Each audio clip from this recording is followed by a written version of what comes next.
Just test your. Hi. All right, Yep. great. Can you hear me? It's working. Yes, great. Dominic LaMantia is a PhD student in philosophy at the University of Notre Dame. In 2017, he graduated from Georgetown University, where he double majored in philosophy and math. He is interested in medieval philosophy, metaphysics, and the philosophy of religion. And today, Dominic is going to be sharing with us Insight and Warrant, Lonergan and Plantinga on the Ground of Knowledge. Dominic. Great. Hello. Let's see. I want to share my PowerPoint here. Can everybody see that? Is this working now? Great. Okay. So yeah, Insight and Warrant, Lonergan and Plantinga on the Ground of Knowledge. So in Lonergan's magisterial Insight, he develops a highly sophisticated and nuanced portrait of human knowing. In spite of the many advancements that I think Lonergan did make, he did nevertheless err in some important respects. One of these problems in Lonergan is his latent account of warrant. In this talk, I'm going to argue that Lonergan's account of warrant is inadequate by using some Plantinga-style arguments. The rough structure of the talk is this. First, I'll define some important terms, most notably warrant. Second, I will lay out what I take to be Lonergan's views of what constitutes warrant. And third, I will critique Lonergan's account through some thought experiments. So first, I want to point out that Lonergan and Plantinga are engaged in slightly different projects. Lonergan is concerned with having the reader reach an insight into insight in his book Insight, showing insight's key role in our cognitional structure. Plantinga, in works such as Warrant and Proper Function, is concerned with primarily with, as Lonergan might put it, having an insight into warrant. What is warrant? Warrant is that which distinguishes knowledge from mere true belief. Okay. Let's say that someone buys a lottery ticket and she firmly believes in the face of the evidence that she will win. Despite the overwhelming odds, the next day it is announced that she did in fact win. It is clear, however, that she didn't know she was going to win. She merely believed it. So it's clear that we need something in addition to true belief to yield knowledge. Let's call that warrant. We can express it with this formula, true belief plus warrant equals knowledge. Now, obviously, warrant, as just laid out, is underdetermined. This is sort of the role that warrant plays. But we need some sort of theory of what warrant actually consists in, not just a description of its job. Historically, a popular position has been that warrant is simply justification. So you might have heard, knowledge is justified true belief. It's found in Plato and some other people. Defenders of this view claim, or claimed, since to my knowledge there aren't any defenders of this view anymore, that knowledge is just justified true belief. We have good reason to think that's not right, though. Edmund Gettier proposed the following thought experiment as an argument against it. Suppose that Smith learns from a generally reliable authority that John owns a Ford car. Say he also has reason to think that Brown is in Wisconsin. He then forms the belief John owns a Ford or Brown is in Barcelona. It just so happens to turn out that the day before, John had gotten rid of his Ford, but Brown did just happen to be in Barcelona. So Smith's belief that John owns a Ford or Brown is in Barcelona turns out to be a true belief. Smith is also justified in holding that belief. He had good reason to think that that was true because he had reason to think John owned a Ford. However, it seems obvious in this case that Smith doesn't know that this proposition is true. He's right sort of accidentally, we might think, despite the justification. So after Gettier's paper was published, many theories of what warrant consists in proliferated. Theories of warrant can be roughly divided into one of two broad groups. First is internalism. So here I'm quoting Plantinga. The basic thrust of internalism in epistemology is that the properties that confer warrant upon a belief are properties to which the believer has some sort of special epistemic access. Okay, so what motivates this claim? Well, one motivation for internalism is that many people see warrant as related to the notion of obligation. You might think that warrant involves fulfilling our epistemic duty in some way. So perhaps such things as carefully evaluating the arguments and evidence before us, etc. It makes some sense initially to think that if we do our epistemic due diligence, we'll have warranted beliefs, right? We're doing all we can to fulfill our epistemic duties, and if we do that, our beliefs will be warranted. That's sort of the general idea for internalism. And generally, we can know whether we've done our epistemic duty. We can know whether we have done our due diligence and fulfilled our duties. So we have this internalist epistemological access to the source of our warrant. Like, we can know that we have fulfilled our duties because we have access to the source of our warrant. That's what makes it an internalist structure. In contrast to internalism is externalism, which is simply the denial of internalism. The externalist claims that the believer need not have special epistemic access to the properties that confer warrant. Warrant for the externalist comes from things outside of us, in the sense that we have no special epistemic access to the source of our warrant. So now that we've defined a couple terms here, let's turn to Lonergan's system. Many of you are probably familiar with this, but I wanted to give a brief overview of some of the things that Lonergan says in Insight in his cognitional structure. There are three levels to the cognitional process. First, there's a level of sensuous experience and perception. This is the collecting of data, colors, shapes, sounds, etc. Second level is the level of understanding, where questions for intelligence are raised. What, why, how often? These are answered in insights and formulations as theory. The third level is the level of judgment, where questions for reflection are raised. Is it so? That's the an example. The questions for reflection have yes or no answers. It is this third level of judgment that most closely concerns us, as full and complete human knowing takes place on this level of judgment. Now, Lonergan never uses the word warrant, but it does seem to me that he has views on the subject. Consider an example how Lonergan cites the famous example of Archimedes' discovery of the principle of displacement, adding that when he shouts "Eureka," quote, he was aware of a significant addition to his knowledge. Similarly, he continues to say, we perform acts of reflective understanding. We know that we have grasped the sufficiency of evidence for a judgment on which we have been deliberating. So it is clear that Lonergan connects insight on the level of judgment with knowledge. And he wants to see how Archimedes and us move from a state of not knowing to knowing. So obviously the question of warrant is important here. Lonergan's answer of how Archimedes attains this, quote, significant addition to his knowledge is through what he calls a virtually unconditioned judgment. So we may take Lonergan's basic answer to the question of warrant is that a belief is warranted if and only if it is the product of a virtually unconditioned judgment. What is a virtually unconditioned judgment? Virtually unconditioned judgments have three elements. First is the conditioned. This is the conclusion, the judgment that you reach. Second is a link between the conditioned and the conditions. And third, the fulfillment of the conditions. If you're familiar with Lonergan, that may make perfect sense. If you're unfamiliar, that may not really clarify his meaning very much. So I'll take an example here that he himself gives. I shall concern myself with only two types of judgments that Lonergan addresses, namely concrete judgments of fact and insights into concrete situations. That is, judgments concerning the correctness of insights themselves. Here's Lonergan's example of a concrete judgment of fact. A worker walks into his home and sees smoke and windows smashed. He then judges something happened. Okay. This is the conditioned. This is which he is judging. Let's just say he's right. Something did happen. Let's say he's not suffering from any brain lesion or general impairment of his faculties. So it seems clear that not only does he believe and judge that something has happened, but he knows it. So how did he arrive at this knowledge? Lonergan explains it thus. The worker has two sets of data. His memory of what his home was like when he left his house that morning, and his visual sense perception of what the house is currently like.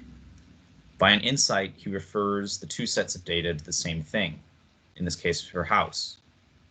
So this insight is the insight that what he's remembering and what he's now looking at are the same thing, namely his house. Also involved in this is his coming to know change, because he sees that the two data that he's referring to the same thing are different, and in that he knows change. So by a structure of the cognitional process, he knows that change has occurred. If the same thing exhibits different data at different times, something has happened. Okay. So Lonergan, that's how Lonergan spells it out. But then he helpfully clarifies, but these are all statements. If they are affirmed, they are judgment. It should be these are statements. These are statements. If they are affirmed, they are judgments.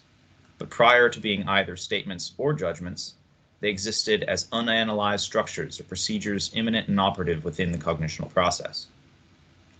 It is such a structure that links the conditioned with the fulfilling conditions in the concrete judgment of fact. On the level of presentation, there are two sets of data. On the level of intelligence, there is an insight referring both sets to the same thing. And when both levels are taken together, there's involved the notion of knowing change. Reflective understanding grasps all three as virtually unconditioned to ground the judgment something happened. So warrant is conferred on the worker's belief because it is an unconditioned judgment. It is an unconditioned judgment because the conditions and the link between the conditions and the conclusions are both fulfilled. The conditions in this case are the current visual and remembered data of the house, and the link is the insight, which serves as a structure of the procedure operative within the cognitional process, as he says. One of the things that this means is that it's automatic. So your mind automatically takes the two sets of data and refers them to the same object, and in doing so knows change and consequently that something happened. It's not that the worker is sort of reasoning syllogistically through this, but it's an automatic structure. So a judgment of a concrete judgment of fact is warranted if it is the result of this cognitional process so described. Okay, that's the basic Lonerganian picture. Unfortunately, this isn't going to work as a theory of warrant. To see this, consider another worker at a chemical plant, Anne. Unfortunately, due to some leaks at the plant, Anne has been inhaling too many fumes. Consequently, she has gotten many addresses confused, and every day after work, she has been returning not to her own home, but to various friends' houses, thinking that that is where she in fact lives. Upon arrival at her friend's house, she looks around, compares two sets of data, her memory of what her own home looks like, and the current visual data before her. Thinking she is at her home and not at her friend's, by an act of insight, she refers these two sets of data to the same thing and judges something happened to my home. Now, in this case, she has a virtually unconditioned judgment. The conditioned conditions and the link between them are formally the same as the man in Lonergan's example. But here's the rub. Let's say that after doing this for several days at different friends' houses, she repeats this process once more and concludes something happened to my home. But in actuality, that day there did happen to be a fire in her home, completely unrelated to where she's at now. So she's right. She has true belief. However, it seems clear that she does not have knowledge and doesn't know something happened to her home. So therefore, she lacks warrant. But she did make a virtually unconditioned judgment, just as the worker did. So Lonergan's criteria for warrant in concrete judgments of facts must be incorrect. Okay, so that's the main argument. Lonergan's not without response, however. He might reply that the chemical worker lacks warrant because her insight, that is, the one that referred her remembered data and her current visual data to one object, her home, because her insight lacked warrant. Perhaps by some sort of transfer of warrant principle, the virtually unconditioned judgment lacked warrant because the link between the conditioned and the condition lacked warrant. So you might think, look, her insight, whereby she referred the two things, was incorrect. She shouldn't have made that insight. She was unwarranted, in fact, in making that insight. So what's the story Lonergan tells of how insights themselves are warranted? Lonergan's basic answer is that an insight is warranted if the insight leaves no further questions to be asked. If the insight, quote, meets the issue squarely, and there are no further pertinent questions, then it's correct. Now, it may be that there are no further questions raised for you when there should have been, and then you would be rash in your judgment. Or it may be that questions and doubts may arise when they shouldn't, and this would be indecision, but that's not the criteria. Rather, the criteria is that whether there are further questions to be raised or not. So how do we avoid being rash and indecisive? Basic answers through the process of learning. As Lonergan says about insights, quote, they occur within a self-correcting process in which the shortcomings of each insight provoke further questions that yield complementary insights. Moreover, this self-correcting process tends to a limit. We can recognize when, once more, that self-correcting process reaches its limit in familiarity with the concrete situation and is easy master of it. So I take it that the idea is that when we work in a certain domain, over time the insights we have are corrected as we work through the problem we encounter in that domain. This learning culminates in a mastery of the given domain. The mastery of the domain of insight then is a sure sign that the domain is warranted, that the belief about the domain is warranted. Lonergan summarizes the virtually unconditioned judgment that's made. The link is, quote, the link is that the insight is correct if there are no further pertinent questions. And the fulfillment lies in the self-correcting process of learning, reaching its limit in familiarity and mastery. So let's apply Lonergan's idea of how insights are warranted to the case described earlier. Let's say Anne is an avid Lonerganian. So she wants to ensure that her insight is correct, whereby the remembered data and her current visual data of her friend's house applies to one object, her home. So she is not currently in a position to judge on that because she needs to engage in the process of learning, culminating in mastery and familiarity, which will reveal whether there are further pertinent questions to be asked or not. But upon showing up at different friends' houses each day after work, certain things aren't adding up. First of all, her friends keep asking why she's at their home. A further pertinent question seems to be why they all keep asking that question. Further, she begins to realize she totally lacks familiarity and mastery of this domain. She wonders how she thinks her home changes so radically from day to day. Given these realizations, she concludes that the judgment that her insight was correct lacks warrant. Consequently, so did her judgment that something happened to her home. So it seems that Lonergan is a way out of this objection I just proffered. Now, a note on this. First, I want to point out how internalist this structure is. Remember, the internalist is driven by some sort of conception of epistemic obligation and thinks she has a special access to the source of warrant. Lonergan emphasizes the importance of being neither rash nor overly reticent to judge. That is, of course, an epistemically normative claim. Further, he thinks the process of learning tends towards or culminates in familiarity and mastery. But of course, the agent has special epistemic access to whether we are familiar with the domain and have mastery over it. So I'm not the first to point out that Lonergan's internalism. There's a paper by Porter and Pitts. They also point this out. However, given that Lonergan's strategy is fundamentally internalist, he is open to objections made against internalism in general. These generally take the form of thought experience similar to the ones described. This one's not from Plantinga, but is inspired by the type of objections that he makes. So let's say there's a worker at a car factory who has to pick out defective cars as they come along the assembly line. To do this, he has two sets of data: his present visual data of the product before him and the remembered data of what the product should look like. By an act of insight, he matches the data points together to notice whether there are differences. The factory is supposed to produce only two types of cars: blue cars without spoilers and red cars with spoilers. So that's what the model says.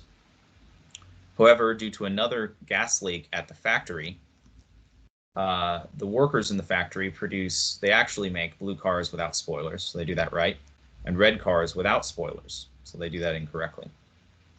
Now, the worker, also affected by the gas leak, he's appeared to visually as if by blue cars without spoilers and orange cars with spoilers. Okay.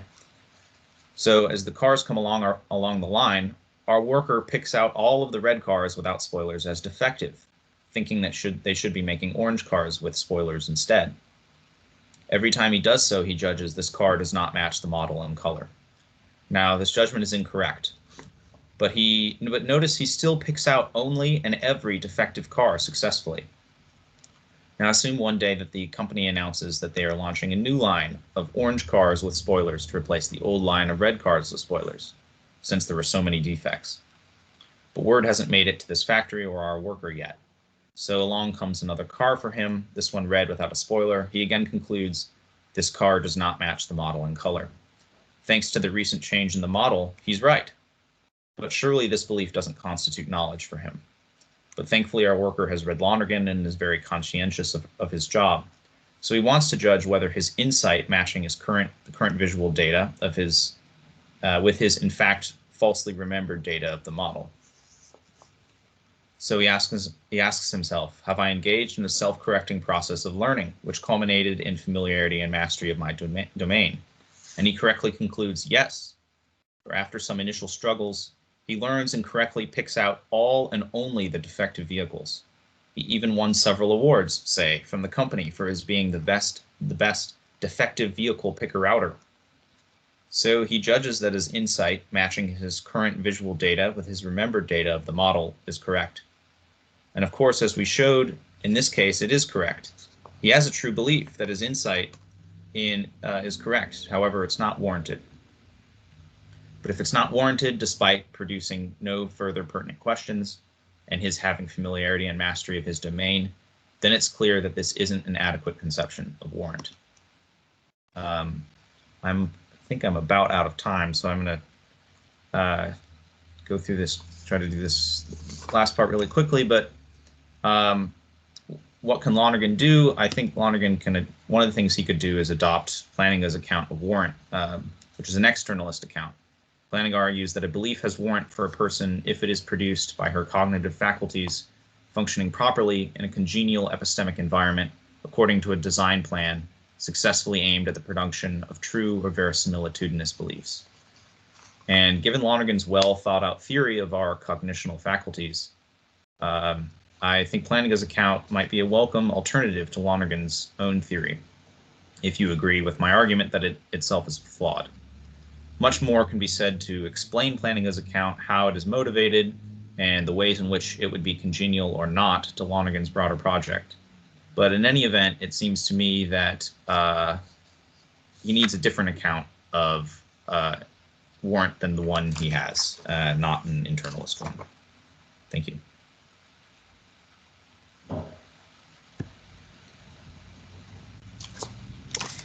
Great, thank you, Dominic. Great to bring in some new thoughts and some questions, some serious questions about Lonergan. I think Ryan had his hand up. So Ryan, would you like to go ahead with a question? Sure. So Dominic, thanks for that. I have, I guess, two worries. On the epistemic side, I guess it seems to me that it's a bit of a mistake to think of insights as the kind of thing that can have warrant. Lonergan says that insights are kind of true if they're insights, otherwise they're oversights. So what we're trying to do when we judge is decide whether the insight corresponds to the right question that we think we're asking. Mm-hmm. It's not that the insight itself has warrant or needs warrant. So that just seems to me like a bit of a mistake. And then my second worry is actually on the metaphysical side, which might seem odd given your talk, but I don't think it's an accident that the Gettier problem comes up right after everybody settles on a disquotational theory of truth. Because for Lonergan working in a more Thomistic frame, it seems to me that truth itself can't ever be per accidens. It's not as if you can just, something can be true per happenstance. Because in the kind of Thomistic metaphysical frame for truth, as he outlines in Verbum, as Lonergan outlines in Verbum, truth is an identity of intelligibility between the object and the knower. So if you can't have per accidens truth, then it seems to me you can't have any Gettier-style case. Yeah, thanks for that. So first, on the first point that insights can't themselves have warrant, that sounds right, and I should be more careful, because then what we need, I think my argument still goes through with, if it's not that the insight has warrant, but that the insight produces warrant in the judgment that follows, and then the judgment that the insight is correct can also be warranted, or the belief that the insight is correct. So even if insights themselves aren't bearers of warrant, the belief that insights are correct can be, and it seems to me that they can produce beliefs that are warranted or not. On the second point, that truth can't be, so yeah, correspondent adequatio rei et intellectus Aquinas truth stuff. Yeah, so, right, so, yeah, so there's a lot that we can say about that. That's a really good point to think about. You might say that, okay, well, let's not talk about truth. Let's talk about whether this proposition is whether this proposition expresses something that is accurate or not, and then you could sort of run the same line.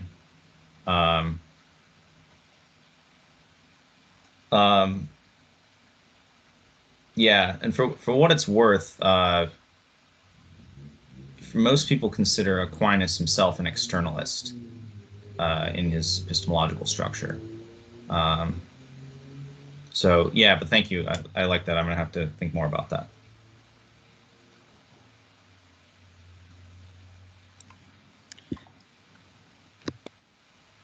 Thanks, Ryan. Any other questions? We could take maybe one more if there's one out there.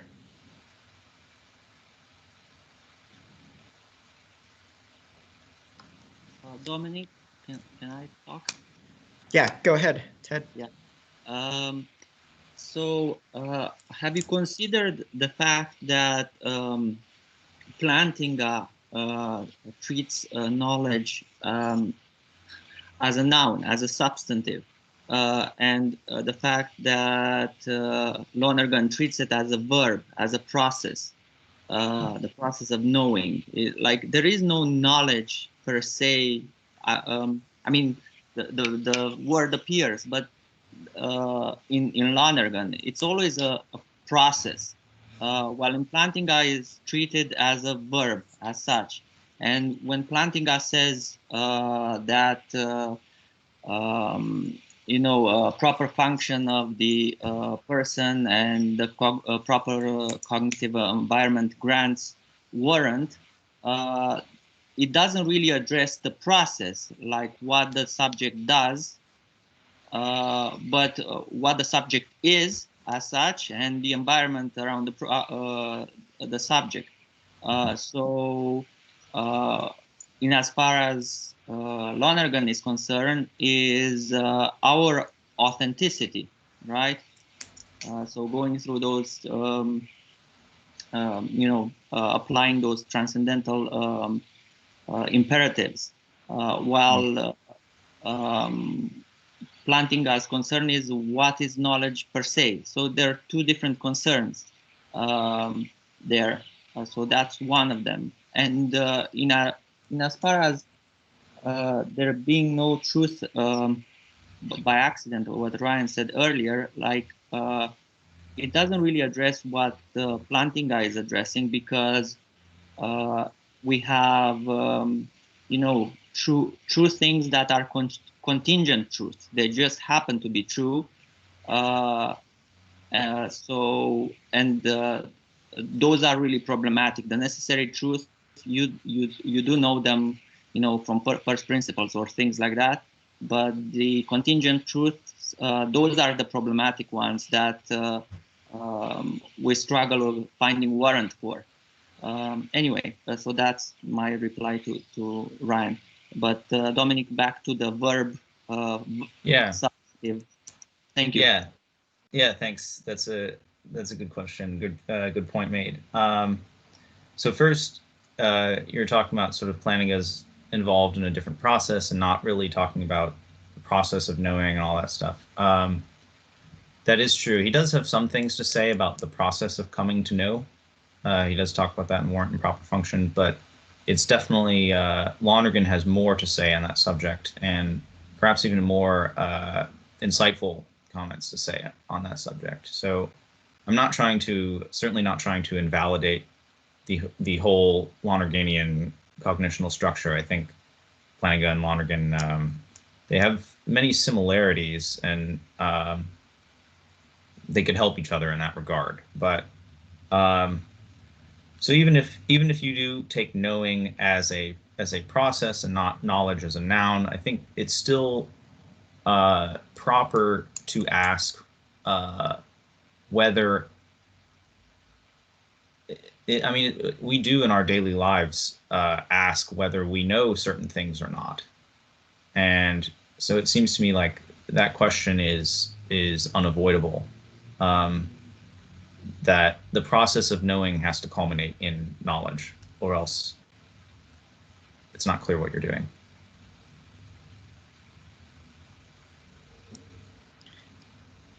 Thank you, Dominic. Thank you for the great questions. Again, it looks like we've got some more people wanting to comment, but for time constraints, we're going to move on. And as